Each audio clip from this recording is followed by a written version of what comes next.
de pasos gigantescos, de alguien que hizo pasos de gigante con respecto a la fe. Hemos venido hablando hace algunas fechas y seguiremos hablando de la fe. Si usted quiere agradar a Dios, ¿qué necesita? Fe. Porque sin fe es imposible agradar a Dios. ¿Por qué? Porque nosotros tenemos que creer en Dios por fe. Porque no lo vemos, ¿verdad? Nosotros tenemos que hablar con Dios por fe.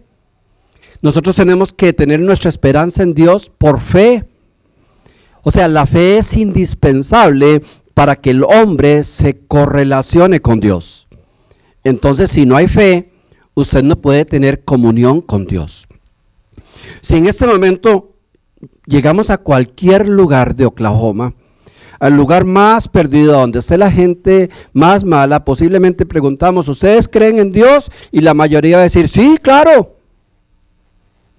Y hasta le cuenta la historia. Sí, yo sé de Jesús, y sé de eso, y sé lo otro. Pero eso no es creer en Dios. Eso es saber una historia sobre Dios. Creer en Dios es relacionarse con Él. Saber que existe. Porque dice la palabra de Dios, porque es necesario que el que se acerca a Dios crea que lo hay y que es galardonador de los que le buscan. Entonces el tener fe va mucho más allá de simplemente decir yo creo. Es tener relación con Él, saber que Él existe, que Él nos oye, que Él está pendiente de nosotros, que Él nos mira a las 24 horas, que Él está deseoso de ayudarnos, que su mano está para protegernos. Eso es creer en Dios. Y hoy vamos a hablar de un hombre que dio pasos gigantes de fe y se le llegó a llamar el padre de la fe. ¿Quién es el padre de la fe? Abraham. Y ya vamos a ver por qué es que se le denomina. Pero él da pasos gigantes. La diferencia entre pasos, como los que dieron todos los valientes de la fe, y el paso de un gigante, es que el gigante posiblemente mientras da un paso, los otros que vienen tienen que dar como 4, ¿verdad? Para alcanzarlo. No sé si usted ha venido corriendo a la par de un niñito, y cuando uno va corriendo, el niño tiene que ir mucho más acelerado para poder agarrar el ritmo de uno. Entonces el gigante obviamente avanza mucho más rápido, abarca más territorio con sus pasos, y eso fue lo que destacó que Abraham con sus pasos gigantes fuera mucho más allá de donde estaban todos los otros. Abraham es el padre del pueblo de Israel, ya lo vamos a ver, es el hombre que Dios escogió y definió para que a partir de él naciera todo lo que es la nación de Israel. Pero nosotros como pueblo de Dios, según la palabra de Dios, nosotros somos el Israel de Dios. Recuerda que Jesucristo vino, ¿a qué vino Jesucristo? A salvar al pueblo de Israel. Pero la palabra de Dios dice, a los suyos vino y los suyos no le recibieron. O sea, a la nación de Israel vino, pero la nación de Israel no la recibió. Y ahí fue donde, gracias a Dios, se nos abrió la puerta a nosotros. Más a todos los que le recibieron y a los que creen en su nombre, les dio potestad de ser llamados hijos de Dios. Y ahí es donde nosotros nos convertimos en el Israel, en el pueblo de Dios, en el Israel de Dios. Gálatas 3:20 dice, y si vosotros sois de Cristo, ciertamente el linaje de Abraham sois, y herederos según la promesa. O sea, nosotros de alguna manera también iniciamos nuestro género como humanos a partir del linaje de Abraham. Entonces también podemos considerar que Abraham es el patriarca, no solo del pueblo de Israel, sino de todos los cristianos. ¿Por qué? Porque en Abraham fueron bendecidos todas las naciones, no simplemente el pueblo de Israel. Y vamos a ubicarnos en el contexto del libro de Hebreos 11, donde se está hablando de los héroes de la fe, para hablar de este gigante. Hebreos 11, 8. Por la fe Abraham, siendo llamado, obedeció para salir al lugar que había de recibir como herencia, y salió sin saber a dónde iba. Por la fe habitó como extranjero en la tierra prometida, como en esta tierra ajena, morando en tiendas con Isaac y Jacob, coherederos de la misma promesa. Porque esperaba la ciudad que tiene fundamentos, cuyo arquitecto y constructor es Dios. Por la fe también la misma Sara, siendo estéril, recibió fuerza para concebir y dio a luz aún fuera de tiempo de la edad, porque creyó que era fiel quien lo había prometido. Por lo cual también de uno y de este casi muerto salieron como las estrellas del cielo en multitud y como la arena innumerable que está a la orilla del mar. Por la fe Abraham, cuando fue probado, ofreció a Isaac, y el que había recibido las promesas ofrecía su unigénito. Entonces, hablar de Abraham lo podemos sintetizar en estos versículos, donde podemos destacar 3 grandes pasos de fe que da este hombre y que sirven de modelo y que nos inspiran para que nosotros caminemos sobre los mismos pasos que se dio a él. Abraham es el padre de la fe, porque es el hombre que inició la promesa del pueblo de Dios en la tierra, creyéndole a un Dios que no conocía. ¿Quién era Abraham? ¿Se han preguntado ustedes de dónde salió Abraham? Habíamos visto anteriormente que la tierra fue destruida en el tiempo de Noé y no quedó nadie. Y de Noé habían 3 hijos. ¿Alguien se acuerda el nombre de los 3 hijos de Noé? ¡Qué barbaridad! Cam,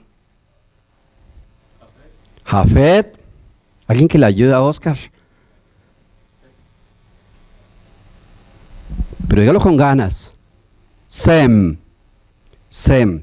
De Sem es que nace el pueblo semita, ¿verdad? No las semitas, es el pancito que venden, ¿verdad? El pueblo semita, ¿ok? Entonces, a veces oímos que el holocausto judío era porque Adolfo Hitler estaba exterminando, porque tenía un pensamiento antisemita. Antisemita es porque ahí viene la esencia del pueblo de Israel, de Sem. Bueno, pues de Sem nacen hijos, nietos, bisnietos, y cuando llegan a los tataranietos aparece el padre de Abraham, un hombre poco utilizado en la Biblia, que se llamaba Terach. Ellos se habían apartado de Dios y era toda una familia pagana. Ya desde el tiempo de que empezó la tierra otra vez a cuando aparece Terach o cuando aparece Abraham, ya el pueblo se había paganizado. ¿A uno le parece difícil que la gente se olvide de Dios? ¿A uno le parece difícil? Pero no es tan difícil. Y se lo voy a explicar con un ejemplo. Usted tiene un concepto claro de Dios. Usted sabe quién es Dios. Usted tiene relación con Dios. Pero resulta que usted se va a vivir, digamos, a Arabia, en donde el cristianismo es prohibido. Entonces usted, cuando se va a vivir a Arabia, usted toma la decisión de desconectarse de las cosas de Dios, porque podría traerle problemas políticos, religiosos, y lo podrían hasta matar. Cuando uno viaja al Medio Oriente o algo así, hasta le piden borrar de los teléfonos la Biblia. Uno no puede llevar nada que no tenga que ver con el movimiento musulmán, con el Corán, con la historia de ellos. Entonces uno no puede llevar Biblias, ¿no? Entonces esta familia que creía en Dios se fue a vivir a Arabia. Cuando estaban en Arabia, se olvidaron de Dios para no tener problemas. No volvieron a orar, no volvieron a leer la Biblia, no volvieron a reunirse. Tenían a Dios en su mente, pero no lo externaban.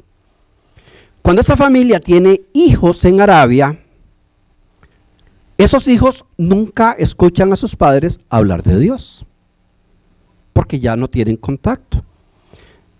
Entonces, cuando esos hijos son adolescentes, son muchachos, ni siquiera saben quién es Dios. Pero cuando esos hijos se casan y la familia que se fue ya tiene nietos, aún más los nietos no se imaginan nada sobre Dios. Y posiblemente ya los nietos de esas familias han adquirido costumbres árabes y ya están haciendo ciertas tradiciones, se han casado con mujeres árabes, han adoptado una manera de pensar diferente. Y de esta manera, cuando se tienen bisnietos,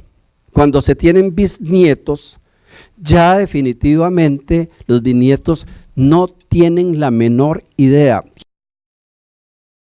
quién es Dios y están totalmente paganizados. ¿Sí me doy a entender? O sea, ve que en 4 generaciones se olvidó totalmente. Así era como el pueblo de Israel lo hacía. Otro ejemplo para que nos quede más claro, que creo que no los convencí. La familia se viene para Estados Unidos y todos hablamos español. Los padres tienen hijos y descuidan el español y los hijos comienzan a hablar solo inglés. Los hijos se casan con una persona que habla inglés. Entonces los nietos solamente hablan inglés. Los bisnietos hablan puro inglés porque se desconectaron. Cuando usted llega a 4 generaciones, ya nadie de esa familia que no preservó el español sabe ni una palabra. A lo mejor dice, yo soy Paniagua, pero no sé ni qué quiere decir eso. Es que mi abuelo era de ese apellido. Yo creo que yo tengo sangre hispana. ¿Verdad que ya hay muchachos que no comen tacos? Ni frijoles. ¿Verdad? Ya usted los lleva y comen pizza, comen hamburguesa, comen otro montón de cosas porque van descuidando las cosas. Entonces a veces uno se encuentra en una tienda a un muchacho con toda la pinta hispana, porque eso no se pierde. Como decía alguien por ahí, con el nopal en la frente, ¿verdad? Y uno le dice, ¿me puede ayudar? Y le hace, mi no habla español. Y uno le dice, con esa cara que tenés, ¿no te da vergüenza? Bueno, pero es que se pierde. Así el pueblo de Israel, la nación que venía después de Sem, fueron perdiendo contacto con Dios, y resulta que la familia de Abraham, el padre Tarek, era una familia que ¿saben en qué trabajaban? Trabajaban haciendo ídolos. Vivían en una ciudad que se llamaba Ur de los Caldeos y ahí fabricaban ídolos de barro, de metal. Eran fabricantes, se dice que ellos comenzaban con el lodo a darle con los pies al lodo para ensuavizarlo y lo ensuavizaba y hacían, como eran ciudades tan paganas que adoraban cualquier tipo de cosa, era un gran negocio. Así que la familia de Tarek, la familia de Abraham, no tenían ninguna relación con Dios, no seguían las instrucciones de Dios, no tenían contacto con Dios, más bien servían a dioses ajenos, iban en contra de lo que Dios decía y habían montado una gran empresa de fabricación de ídolos para vender. Y les iba muy bien porque la gente era pagana. La Biblia se tiene que transmitir, la palabra de Dios, la fe en Dios se tiene que transmitir en la casa. Amén. Qué bueno. La Biblia se tiene que transmitir en la casa. Nosotros no podemos pretender de que los hijos conozcan de Dios en las iglesias o en las escuelas. Más bien ahí conocen otras cosas. El nombre de Dios se instaura en la casa. Por eso nosotros tenemos que seguir esforzándonos en un mundo que no le cree a Dios, implementando el nombre de Dios, dando gracias a Dios, orando a Dios, dando gracias por los alimentos, poniendo a los hijos para que ellos nunca pierdan el contacto con Dios. ¿Saben cómo se escribió la Biblia? ¿Alguien se ha puesto a pensar cómo se escribió la primera, o sea, no la Biblia como libro, sino los primeros libros de la Biblia? ¿Cómo fueron? ¿Quién se sentó a escribirlos? ¿Cómo supieron lo que pasó en el principio? Bueno, de una forma muy fácil. La palabra de Dios primero se transmitió de padres a hijos.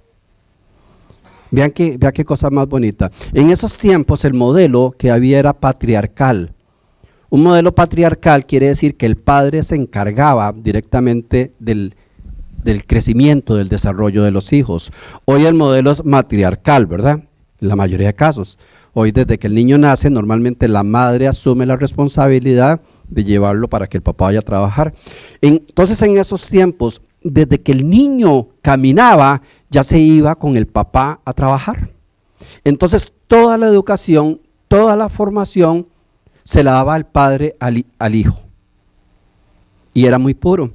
Entonces el padre, por decir algo, los primeros comenzaban a contarle al hijo, hijo, fíjate que en el principio creó Dios los cielos y la tierra.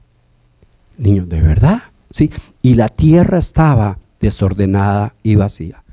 Y el Espíritu de Dios se movía sobre la faz de la tierra. Era tanta la conexión que había entre el padre y el hijo, que cuando el hijo ya era adulto, se sabía todo lo que es Génesis, Éxodo, todo lo que es los primeros 5 libros de la Biblia, se los sabía de memoria. Así era como se trasladaba el conocimiento de la Biblia. Entonces este hijo, cuando ya era un adulto y tenía hijos, ¿qué hacía? Lo mismo. Agarraba al niñito y comenzaba a decirle, mijo, en el principio creó Dios los cielos y la tierra. Y ahí le iba contando toda la historia. Entonces la historia bíblica, desde Adán hasta Moisés, iba siendo trasladada de padre a hijo, de padre a hijo, de padre a hijo, hasta que llegó Moisés y comenzó a escribirla, y comenzaron a aparecer ya los libros escritos. Eso reforzando la posición que Dios nos da como padres, de transmitir el conocimiento de Dios, de transmitir la palabra de Dios, de transmitir la fe en Dios. Afuera hay un mundo que está atacando a sus hijos, a mis hijos, a los nietos, diciéndoles cualquier cosa negando la palabra de Dios. Y a veces ellos no tienen un padre que les esté diciendo que eso no es cierto, que lo cierto es, y por eso es que se está perdiendo. Por eso es que cada vez la gente ve más a Dios como una fábula, como mitología, como historias viejas. Pero nosotros los hijos de Dios tenemos la obligación de hacer que esto crezca. El primer paso de gigante que tiene que dar Abraham, ya dijimos, Abraham es, ¿en qué trabajaba Abraham? Dígalo sin miedo. Haciendo ídolos, ¿verdad? Entonces tenían su empresita, vivían, las empresas eran familiares, vivían muy bien, tenían territorios, tenían todo.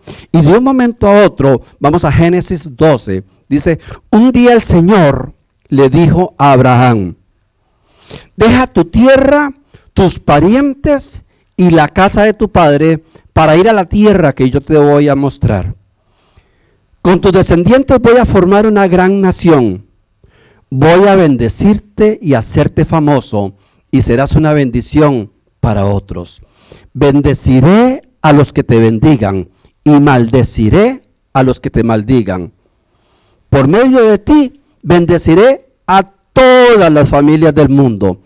Y Abraham se fue, tal y como el Señor lo dijo, y Lot se fue con él. Abraham tenía 75 años de edad cuando salió de Harán, de Ur, de los caldeos. Ubiquémonos en la historia. Abraham no tenía la menor idea quién era Dios. Trabajaba en cosas paganas. Estaba totalmente desconectado. Y de un momento a otro le aparece una voz que él no sabe quién es. Le aparece una voz que él no había conocido. Nadie le había explicado que existía un Dios. Y le dice, Abraham, y de una vez le da una directriz, deja tu tierra y tu parentela. Deja la casa de tu padre, arroje todo y comience a caminar. Váyase con su esposa a una tierra que yo te daré, donde te voy a bendecir de una forma tan grande y donde van a ser benditas todas las familias del mundo. ¿Sabe qué hace la promesa que nos cubre a nosotros. Nosotros estamos bajo la promesa de Abraham de ser benditos por... Bueno, usted dirá, pues sí, está fácil, pero no. Es que tenía que dejarlo todo por una voz que no sabía ni de dónde venía, por un Dios que no conocía, por algo que no sabía qué era. Y no es muy sencillo hacerle caso. Sabe que los grandes hombres de Dios que han hecho maravillas, que han hecho cosas grandísimas en la expansión del evangelio y de todo, es que han tomado decisiones que la mayoría no toma. Yo escuché la historia de un predicador un evangelista de estos que se iban a hacer misiones y de todo, muy impresionante. No voy a decir su nombre. Dice él que, él cuenta en uno de sus libros, dice que él está dormido, aquí en Estados Unidos, que él está dormido y en la madrugada él siente como que lo despiertan y nada más oye una voz que le dice, en la mañana levántate, compra un pasaje a Moscú y vete para allá.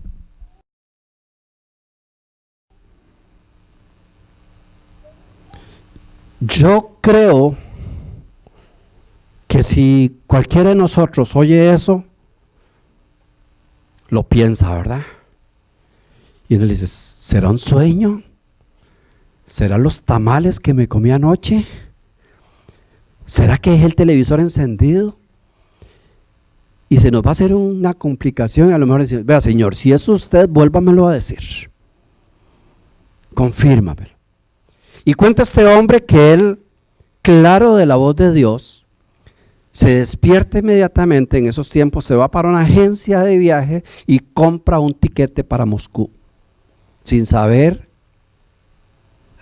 nunca había ido, sin saber dónde estaba, sin saber qué iba a hacer.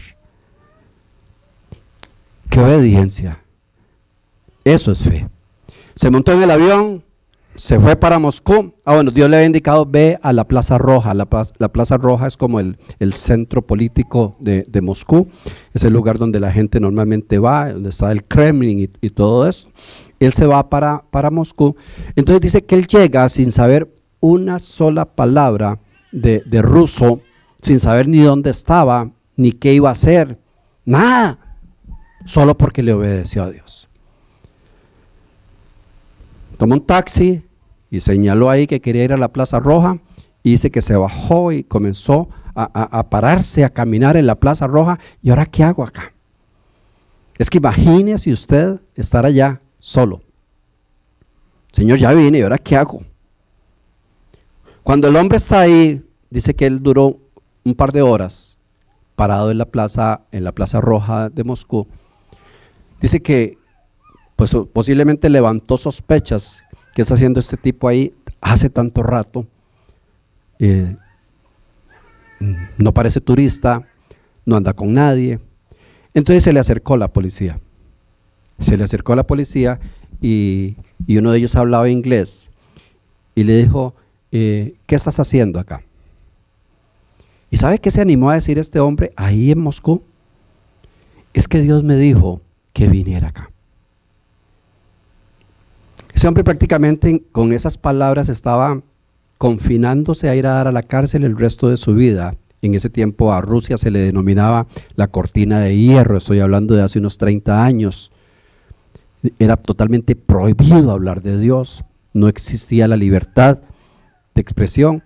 Y este hombre le dice al policía, estoy aquí porque Dios me dijo que viniera. Y cuenta esta historia que es preciosa, porque dice que el soldado se le acercó y lo abrazó llorando. Y le dijo, te estábamos esperando.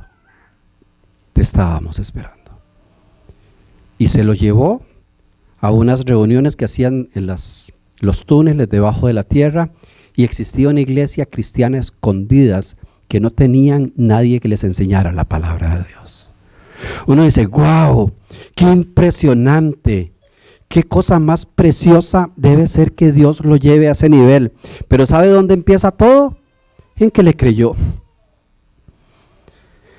¿Cuántos? Hágase la pregunta, ¿cuántos harían lo mismo Si el Señor los despierta hoy a las 4 de la mañana y le dice, váyase para China, y estén al lado de Pekín mañana, ahí le llega alguien.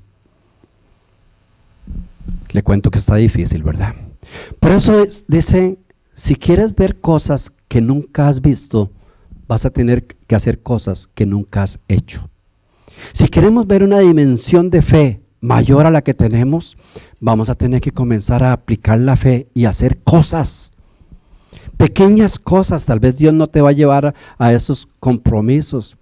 Pero ¿cuántas veces Dios no ha puesto en el corazón de sus hijos, háblele a tal persona de Dios? Vaya donde esta persona, visítela. A una persona que está en la calle, vaya, háblele de Dios. Y uno con eso en el corazón, pero tal vez con pena, con vergüenza, no, son cosas mías y de todo, y se las va perdiendo. Abraham, con solo escuchar eso, dice la palabra de Dios, que se levantó de madrugada, recogió todas sus cosas y abandonó su tierra y su parentela. Para un hombre, y es que las familias en ese tiempo, las familias se formaban alrededor del patriarca, o sea, estaba el abuelo, los padres, los nietos, los bisnietos, y todos iban haciendo una nación. Entonces prácticamente una persona, todo lo que tenía, toda su ciudad, todo, eran toda su familia. Y salir, dejar todo lo que sabía, solo porque escuchó una voz que no sabía ni quién era, y tomar a su esposa y tomó a su sobrino Lot, que es otra historia, y se fue a caminar sin dirección, dejando a padre y madre. Muchas veces Dios a nosotros nos dice lo mismo. Deja tu tierra y tu parentela. Sígueme, tengo un proyecto para ti. Y no estoy diciendo que uno tiene que abandonar la familia, no. Pero muchas veces Dios dice, sálgase de donde está y comience a caminar en otra dirección porque tengo un plan diferente para tu vida. Y uno comienza a pensarlo, es que no puedo. Deja tu núcleo, deja tu estilo de vida, deja tus vicios, deja tu mala manera de vivir, deja las personas de mala influencia. Hay casos, pocos, pero hay casos que hasta la familia es mala influencia, ¿sabían? Hay familias terribles y hay personas que para poder seguir a Dios han tenido que decir, yo voy a tener que dejar mi familia, porque mi familia es un desorden, mi familia vive hundida en drogas, venden droga, hay abuso sexual, hay esto, hay lo otro y de todo, y la única opción que tiene la persona que dice, deje todo eso y camine en la dirección que te estoy dando. Y ahí es donde el Señor Jesús en algún momento dice, y es que el que no dejase a padre y madre por seguirme, no heredará el reino de Dios. Entonces ese dejar a padre y madre es, si en algún momento Dios me pide que tome una dirección diferente a la que tengo, yo voy a obedecer. La misma propuesta que Dios le hizo a Abraham, posiblemente nos lo está haciendo a nosotros. Dios pasó a Abraham de una religión, de hacer ídolos, a una relación con Dios. Y verdad que la mayoría de nosotros posiblemente podemos decir lo mismo. Dios me sacó de un estado religioso para establecer una relación con Dios. Porque todos los que estamos acá, posiblemente, venimos de practicar una religión. ¿Verdad? Algunos católicos, otros que ni sabían ni qué eran, otros una religión evangélica, otros una secta, pero todos venimos de algo que hacíamos que no era la voluntad de Dios. Y verdad que hubo un día que el Señor tocó la puerta de nuestro corazón. Aquí hemos oído testimonios muy lindos de cómo Dios ha tratado con las personas en momentos específicos. Y lo que Dios nos dice es, quiero sacarte de donde estás, de esa religión, para ponerte en una relación con Dios, para establecer una relación contigo. Eso fue lo que Dios le hablaba a Abraham. Eso fue lo que Abraham tenía que pagar el precio y decir, ¿y ahora cómo le hago? Dejar a mi papá, dejar a mi mamá, dejar a mis sobrinos, dejar los niños, la casita, el terreno, las vacas, los camellos, todo lo que tengo, y simplemente irme a caminar, saber para dónde y vivir en una tienda de campaña. Dice Mateo 2:11, el reino de los cielos se hace fuerza y solo los valientes lo heredarán. ¿Sabe que seguir a Jesús tiene un precio? De valentía. Tiene un precio porque tenemos que renunciar a muchas cosas que eran parte de nuestra vida anterior. Tiene un precio porque muchas veces por seguir a Jesús somos despreciados y humillados. ¿Cuántos de nosotros no hemos recibido burlas? ¿Cuántos de nosotros no hemos recibido críticas? Mira, cuando yo me convertí al cristianismo, yo había sido una persona muy mala y muy tremendo en muchas áreas de mi vida, vicioso, era como Juan Charrasqueado, ¿es verdad? ¿Cuáles eran los atributos de Juan Charrasqueado? Borracho, parrandero y jugador. Se la sabe, ¿verdad? Bueno, yo era como Juan Charrasqueado costarricense, ¿verdad? Todos los vicios, todo lo malo. Entonces yo tenía una influencia muy grande en mi área de trabajo. Y la gente me conocía como una persona sin temor a Dios. Más bien, donde yo me encontraba un pobre cristiano, yo hacía fiesta, me burlaba, le sacaba chistes, le hacía de todo. Como yo de niño había ido a una iglesia cristiana, me sabía un montón de cositas de la Biblia, entonces utilizaba todo eso para hacerle la vida imposible a los cristianos. Cuando yo tengo un encuentro con Dios, yo acepto a Dios en mi corazón y yo comienzo a caminar, a mí se me complica la vida. Yo llego al trabajo y de pronto todos los que eran mis amigos se convirtieron en mis detractores. Me decían hermano, pero en son de burla. Viene el hermano, y donde yo venía pasando para la oficina, decían santo, para que yo les pasara al frente. Me lo hacían compañeros, secretarias, me pusieron apodos, montones de cosas. Yo a veces me encerraba en mi oficina y decía, ay Señor, qué duro que es esto. ¿Cómo me maltratan? ¿Cómo me burlan? Si alguien contaba un chiste, cualquier chiste, y yo me sonreía, todos, ¡ay! El cristiano se está riendo. ¡Ay! Y tal vez me hacía gracia el chiste. ¿Qué? El cristiano, lo vieron riéndose. Salíamos de gira y andaban detrás mío. Cualquier cosa que yo hacía, lo veo, el hermano Fernando, este es el hermano Satanás, y así. Yo no sé si a usted le tocó eso, pero yo sé que todos por seguir a Cristo hemos tenido algún problema. Otros hasta que su familia se rebeló y dicen, no, si usted se hace de esa religión, aquí no vuelve, o no lo queremos, o la burla, porque el reino de Dios se hace fuerza y solo los valientes lo heredarán. Abraham fue tan valiente, pero tan valiente, que con solo escuchar una voz que nunca había escuchado, la obedeció.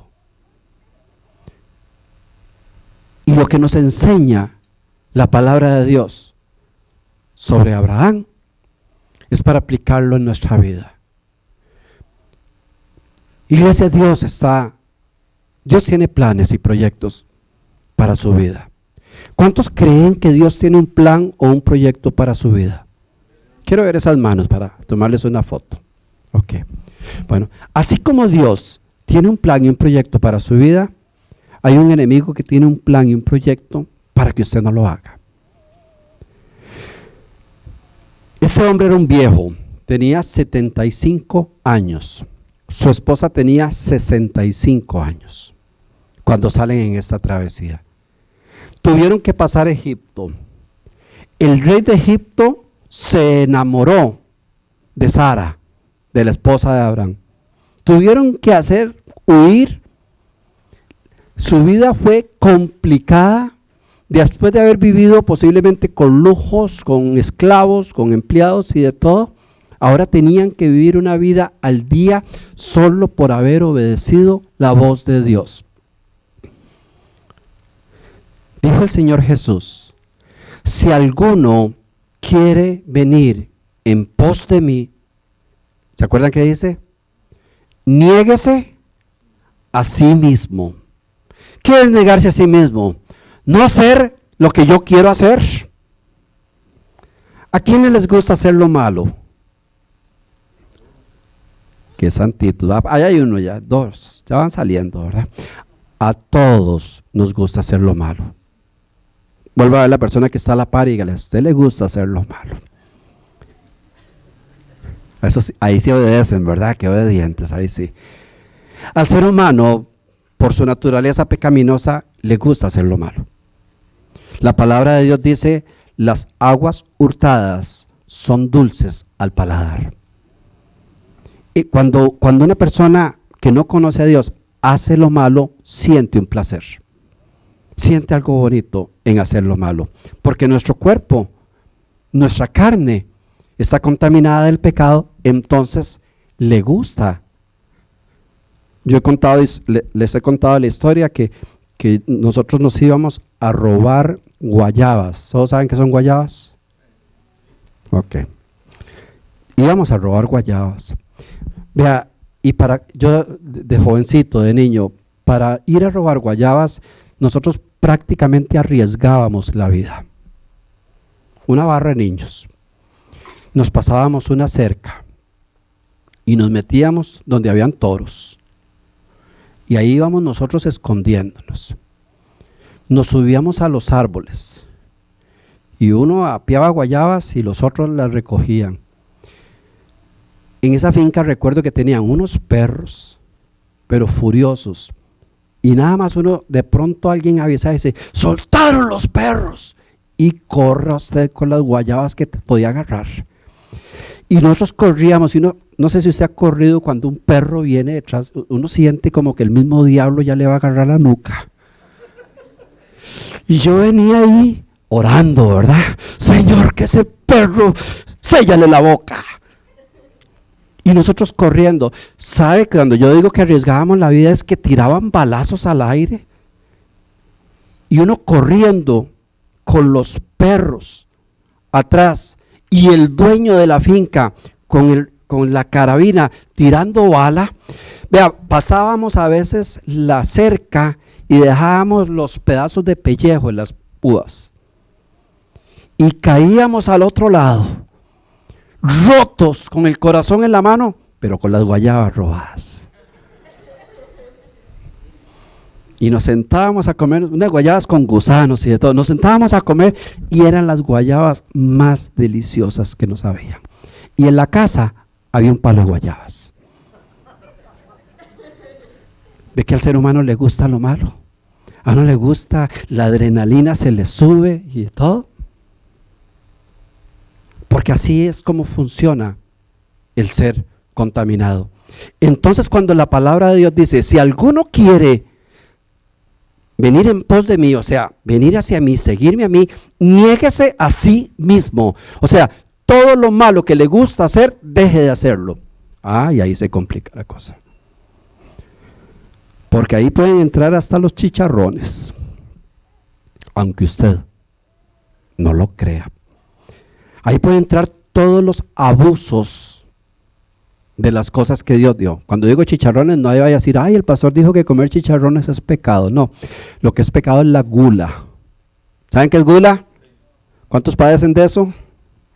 Nadie, ¿verdad? ¿Alguien dijo yo? Nadie. La gula es comer sin ganas, comer simplemente por satisfacer y por gastar lo que hay. Y a veces nosotros somos tentados en ese pecado. Comer y comer y comer. Cuando el Señor hablaba de la gula, tal vez nosotros no tenemos tanto ese problema por cultura, pero hay otras ciudades, hay otros países donde sí. Era porque los romanos en ese tiempo, disculpe que les diga esto, pero es por la hora, yo sé que van a ir a comer, pero tal vez les ayuda para no comer mucho. Dice que los romanos cuando comían y tomaban vino, el vino lo tomaban para que se les hiciera la digestión y poder comer más. Y cuando ya los romanos estaban, que ya no les cabía nada, ¿saben qué hacían? Iban a un sitio muy especial que se llamaba el vomitario. Imagínense a qué iban ahí, ¿verdad? Entonces iban como animales a vomitar todo lo que podían para volver a sentarse a la mesa y seguir comiendo. Eso es la gula. Y eso es lo que Dios prohibió. Pero puede que alguien padezca de eso. Niéguese a sí mismo. No, yo le entregué todo a Dios menos tal vicio. No, yo le entregué todo a Dios menos tal acción. No, yo le entregué todo a Dios. No, niéguese a sí mismo. O sea, lo que a usted le gusta hacer, lo que es parte de usted, pero que a Dios no le agrada, vas a tener que dejarlo. Deja tu tierra y tu parentela. Tome su cruz y sígame. Tome su cruz, tome el sacrificio de Cristo, tome la palabra de Dios como guía personal, tome esta palabra de Dios como el instructivo que le va a decir qué es bueno, qué es malo, qué le sirve y qué no le sirve. Olvídese de todo lo que digan los demás y comience a caminar con la dirección de la palabra de Dios y sígueme. Eso es ser cristiano. Eso es lo que Dios le dijo a Abraham. Deja tu tierra, tu parentela, deja la casa de tu padre y váyase a caminar por fe. Y caminar por fe, agarre una tiendita, llévese a su esposa. Usted no sabe si hay agua, si no hay agua, si van a tener comida, si no van a tener comida. Vas a caminar por fe. A nosotros hoy no nos toca posiblemente este tipo de decisiones, pero sí nos tocan muchas decisiones parecidas de actuar por fe. Porque para negarse a sí mismo hay que actuar por fe. Hay que creer que hay un Dios. Dios no viene los domingos a reunirse con nosotros acá. Ese es un mal concepto que hay. Porque dice la palabra de Dios que Él no habita en construcciones hechas por la mano humana. ¿Sabe dónde está Dios todo el resto de la semana? Dentro de ti.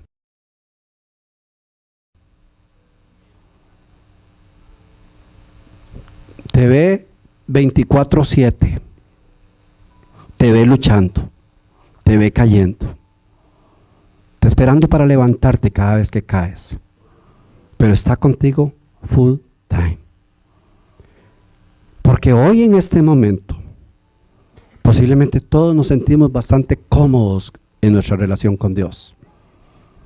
Pero el cristianismo, a lo que nos enfrentamos, es cuando salimos de acá y nos encontramos un mundo salvaje, un mundo que nos va a atraer, que nos va a tentar, que nos va a decir no se niegue a sí mismo, haga esto, dese este gusto, dese el otro.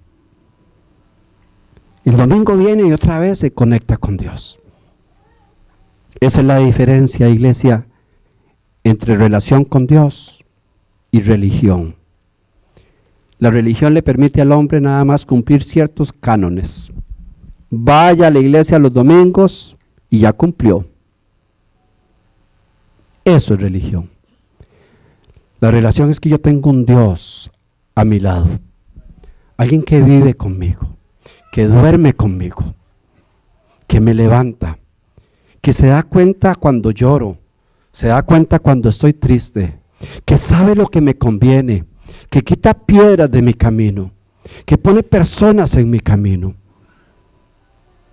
que me inspira a través del Espíritu Santo para caminar conforme a su voluntad. Ese es el primer paso de gigante que nosotros como cristianos tenemos que dar. Dejar todo lo que a Dios no le gusta y dar ese paso de fe en la dirección donde Dios nos quiere llevar. Yo sé que en esta iglesia hay ministerios formándose, gestándose. Y dentro de algunos meses o años, de aquí van a salir hombres y mujeres de Dios para grandes propósitos y proyectos de Dios. Porque a eso venimos a la iglesia, a capacitarnos, a formarnos. Todo lo que ha pasado en tu vida es algo que Dios va a aprovechar para que puedas ayudar, aconsejar, guiar posiblemente a miles de personas. Yo tuve una vida terrible y triste y desolada, pero yo hoy le doy gracias a Dios por todos los malos momentos que viví, porque eso me ayuda hoy a entender a mucha gente, a apoyar a muchas personas. Y todo lo que tú estás pasando en tu vida tiene un propósito en ese plan de Dios. Pero hoy la palabra que Dios te deja es tiempo de dejar tu tierra y tu parentela. Ese sitio de confort donde Dios te quiere sacar para caminar hacia el lugar que Él tiene preparado para ti. Póngase en pie, por favor.